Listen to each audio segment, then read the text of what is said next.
Well, Opening My Heart.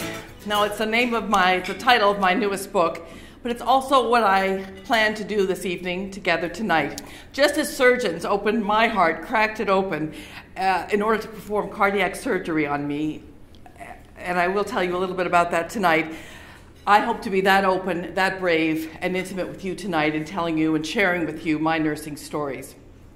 And tonight we will talk about stories, nursing stories. I just love stories. You know, scientists say that the world is made up of molecules, but I think the world is made up of stories. Nursing stories in particular.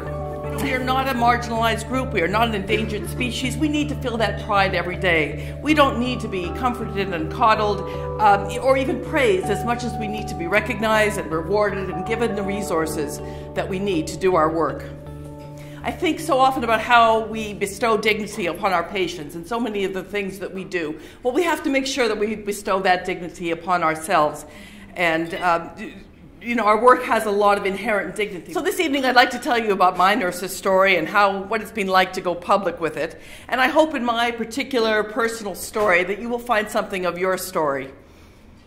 And I hope you will also feel inspired to begin to tell your story, to do more, to tell, to write, and share your story in all the ways that are possible. There are many. We can talk about that too. And not just to one another, but to the public at large. But I do love my work as a nurse. Well, most days, most nights I do. You know, some people say nursing is stressful. As always said, nursing is stressful. Well, I don't do everything right.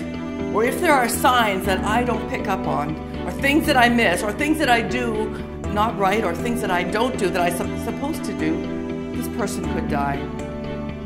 And on the other hand, if I do everything right, he might make it. But some might say that's stressful. I don't find it stressful as much as I find it exhilarating. Yes, it's demanding, but I find it exhilarating. But I always feel this immense pride, this immense gratitude that I am a nurse, and that I know how to handle not only that complex situation, but also know how to handle myself in that situation. And none of this came easily to me. I had to work hard at it, and I'm sure you did too, when you feel at the top of your game.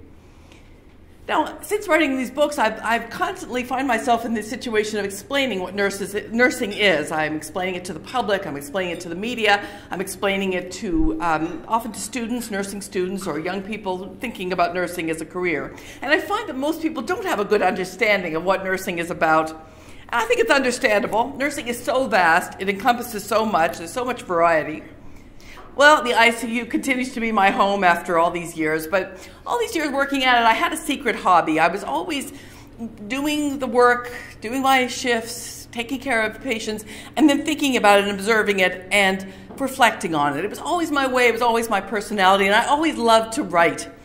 And I wrote for many years and tried to get many books published. I wrote a novel, I wrote a memoir of my growing up. I couldn't get anything published. But then I started to write about the stories that I was seeing in the ICU.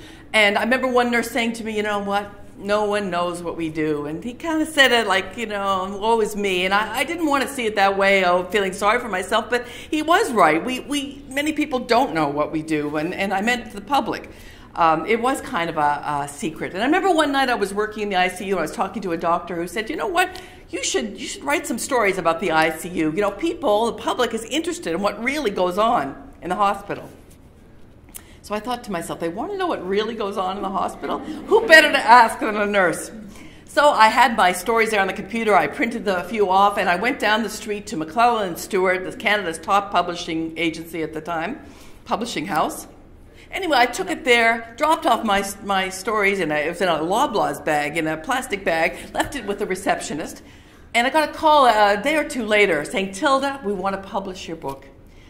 It was just incredible to me. It was a personal achievement for me and my family. My editor said, you know, this is something new. It's a perspective that we've never heard before. And I'm looking at him like, you've never heard this before? This is I knew some of these stories had never found their way into print, certainly not from the perspective of a nurse. But really, has it been that? Have we been that silent in the public eye? Have we been that silent in the popular culture? And I knew many of these stories had never been told before. And they're stories that every nurse knew, and so many things that I witnessed that I couldn't talk with about anyone but nurses. And nurses, all nurses I meet from all over the world now and who contact me from all over the world, they tell me they know these stories. And no nurse has ever expressed shock at what I've written or surprise, only perhaps that someone had the guts to say it. Please, the next to my complete surprise, this is that first book, A Nurse's Story, and that fact that it stayed 9 weeks on the Globe and Mail bestseller list is really an accomplishment for all of us, because it's our stories, and I just feel proud for everyone. It quickly went from my personal achievement to something I want to share with all Canadian nurses. So that became a bestseller, and next it was translated into French, and to Chinese, Vietnamese, and Japanese. And now I hear from readers all over the world, and sometimes they tell me they know someone just like that person that I wrote about, or they say that they experienced something just like a situation that I wrote about in the ICU, which tells me that there is something universal about, certainly about stories, but something universal about our work, and we do share a common language, common values.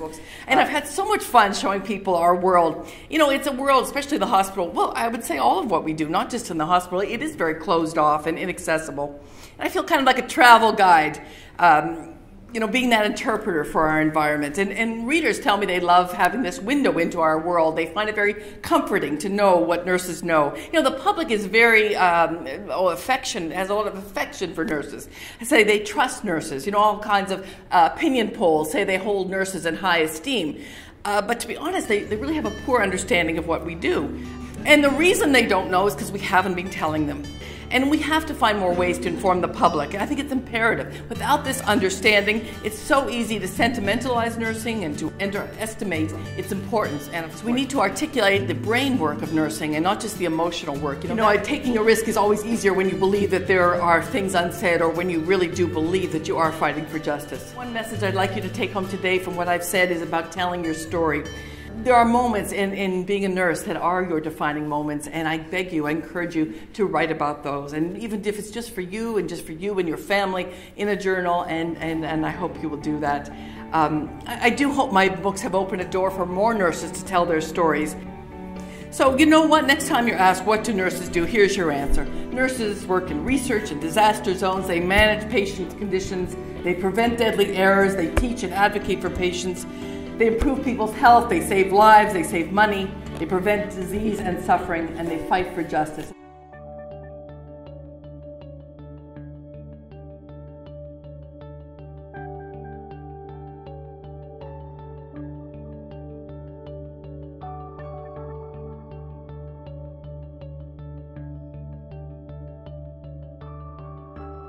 I hope in my particular personal story that you will find something of your story.